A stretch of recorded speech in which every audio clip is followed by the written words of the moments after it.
Now, by playing a role like this, who is a person that obviously existed, so have you had a chance to meet descendants of Lionel? Since... Well, we couldn't have been luckier, because David Seidler, who wrote the original play script and then adapted that into his own screenplay, himself was a childhood and into adult stammerer. So for him it was a real labour of love, because he, as a child during the Second World War, he used to listen to George VI on the radio and was inspired and gained a lot of confidence to think, if that guy can do it in his 40s, I as a child, it gives me great hope and inspiration that I can beat this thing, So David was a great source of information in lots of ways, but about 9 or so weeks, certainly by the time I joined pre-production, and we had a substantial enough rehearsal period, which for film is often very rare. We worked very focused 3 weeks, which is almost the time you get for a play, a bit shorter.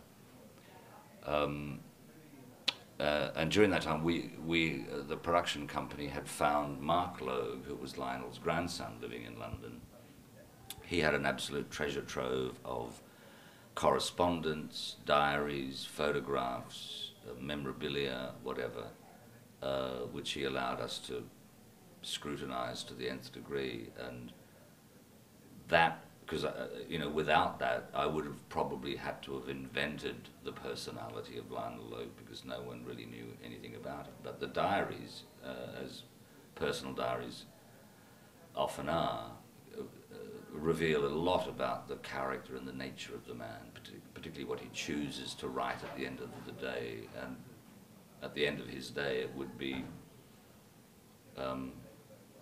one example is the scene in the film where they're listening to the declaration of war, happened at 11 o'clock on September the 3rd, 1939, and the diary entry for that day was listen to radio, declaration of war, worried about my son Laurie, was summoned to the palace. Laurie drove me there in his car. We were both surprised how quickly the barrage, the aircraft warning systems had gone up. The frequency of air raid alarms going off at that early stage.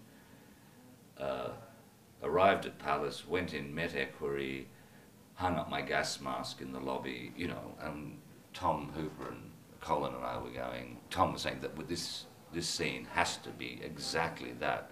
Why invent something when these absolutely authentic, flavoursome facts are there to contribute to the story that we're telling?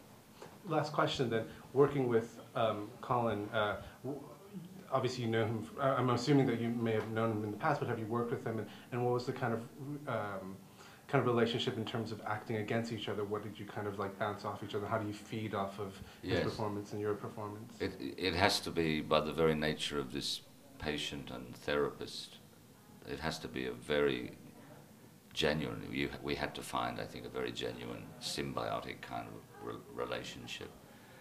But I had worked very briefly with Colin. We didn't overlap that much, only by about 3 or 4 days of filming on Shakespeare in Love.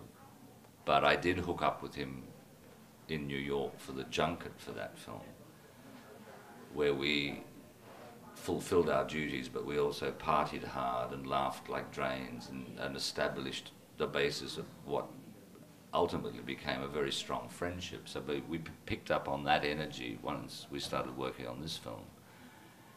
And Colin is the kind of actor that I admire enormously. He has a very bright, investigative mind.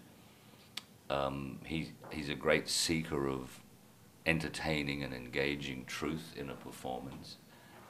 And at a special time in his career, where he's shedding much more his heartthrob image, and with films like A Single Man last year, and the kind of work that I would see him doing in this chair opposite me for most of the shooting, it was just a very rich and rewarding artistic kind of experience, you know.